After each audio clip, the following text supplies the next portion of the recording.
প্রিয় দর্শক, অতি সম্প্রতি বাংলাদেশের গণমাধ্যম, বাংলাদেশ সহ সিলেট সহ বিশেষ করে সিলেট এবং এই প্রবাসে একটি সংবাদ গণমাধ্যমে খুব মুখরিচিত হয়েছে। সেটি হচ্ছে যে সিলেটের 4 জন নেতা ভারতে দর্শনের অভিযোগে গ্রেপ্তার হয়েছেন। তার মধ্যে রয়েছেন সিলেট জেলা আওয়ামী লীগের সাধারণ সম্পাদক নাসিরউদ্দিন খান, আলম খান মুক্তি সহ সিলেট জেলা যুবলীগের সহসভাপতি আব্দুল লতিফ রিপন সহ আরো একজন। এই 4 জনের মধ্যে আজকে আমার সাথে যুক্ত রয়েছেন একজন আব্দুল লতিফ রিপন। আমরা তার কাছ থেকে শুনবো আসলে মূল ঘটনা কি। যে আব্দুল লতিফ রিপন, আমরা দেখেছি যে বেশ কয়েকদিন ধরে গণমাধ্যমের প্রধান শিরোনাম, বিশেষ করে আমাদের প্রবাসে এবং সিলেটে এবং বাংলাদেশে আপনারা ভারতে গ্রেফতার হয়েছেন এবং তাও দর্শনের অভিযোগে। আসলে মূল ঘটনাটা কি আপনার কাছ থেকে আমরা শুনতে চাই। ধন্যবাদ। আসলে এটা একটা বিরুদ্ধে গভীর ষড়যন্ত্রের অংশ।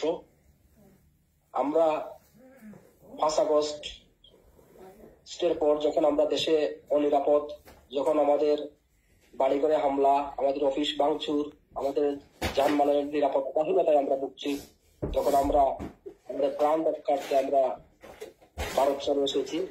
এখানে এসে আমরা তাদের দেশের সম্পূর্ণ প্রক্রিয়া অনুযায়ী আমরা তাদের স্থানীয় পুলিশ স্টেশনে আমরা এসে রিপোর্ট করেছি এবং রিপোর্ট করার পর তারা আমাদেরকে বৈধভাবে থাকার অনুমোদন প্রদান করেছেন। সেই অনুমোদন প্রদানের প্রেক্ষিতে আমরা ভারতে অবস্থান করছি। কিন্তু অতীব দুঃখের বিষয়, একটি কুচক্রী মহল আমাদের পিছনে ষড়যন্ত্র করে, সেই ষড়যন্ত্রের অংশ হিসেবে এই ডাউকি থানার একজন পুলিশের সাথে যোগসাজশ করে আমাদেরকে গ্রেফতার করানোর জন্য পায়তারা করে এবং সেই আলোকে আমাদেরকে গ্রেফতার করা হয়। গ্রেফতার করা হয় আমাদেরকে যখন একটি ট্রাকের উপর হামলা, ট্রাক ভাঙচুর এবং ড্রাইভারকে মারধরের অভিযোগে আমাদেরকে গ্রেফতার করা হয়। কিন্তু সেই মামলাতে আমরা কোনো আসামি নেই। আমাদেরকে সন্দেহভাজন ভাবে সেই মামলাতে গ্রেফতার করা হয়।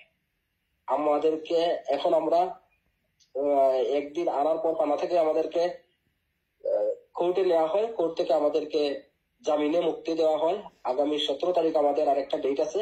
আশা করি আমাদের মামলাটা ডিসমিস হয়ে যাবে। কিন্তু অত্যন্ত পরিতাপের বিষয়, আমরা তো আসলে জানি না। আমরা তখন আমাদের সাথে মোবাইলও ছিল না, কিছুও ছিল না, আমরা জানি না। কিন্তু পরবর্তীতে যেটা দেখতে পেলাম যে আমাদের বাংলাদেশের স্বনামধন্য অনেকগুলো পত্রিকা, স্বনামধন্য অনেকগুলো টেলিভিশন যে মিথ্যার উপর বেসাতি করে একটা মিথ্যা রিপোর্ট করে আমাদের চরিত্র হননের চেষ্টা করেছে।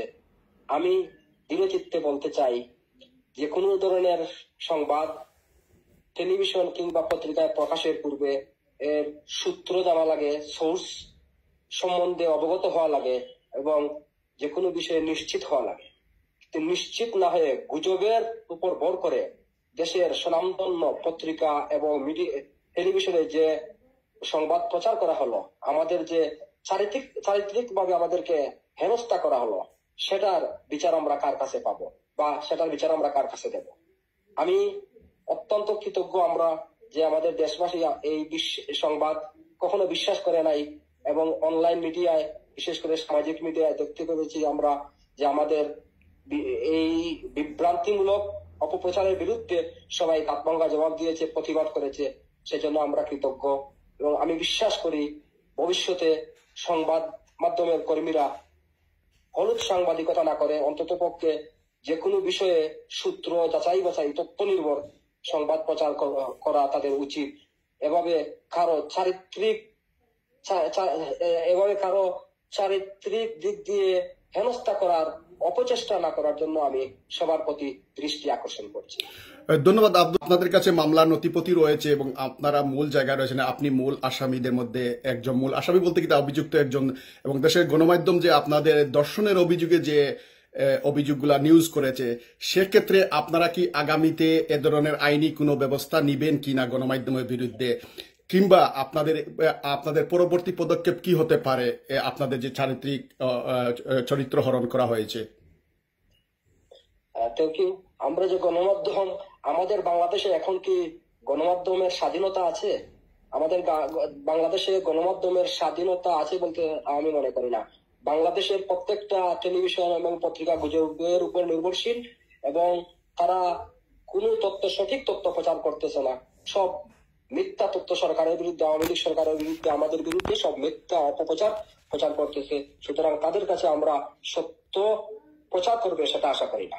ওকে, ধন্যবাদ আব্দুল লতিফ। এই বিষয়টি যেহেতু বহুল আলোচিত হয়েছে এবং দেশে বিদেশে এবং প্রধান গণমাধ্যমগুলোতে, আপনাদের কাছে নিশ্চয়ই নথিপত্র রয়েছে এই মামলা। সেই নথিপত্রগুলা কি আমরা আগামীতে দেখতে পাবো যে আপনাদেরকে কোন অভিযোগে গ্রেফতার করা হয়েছে?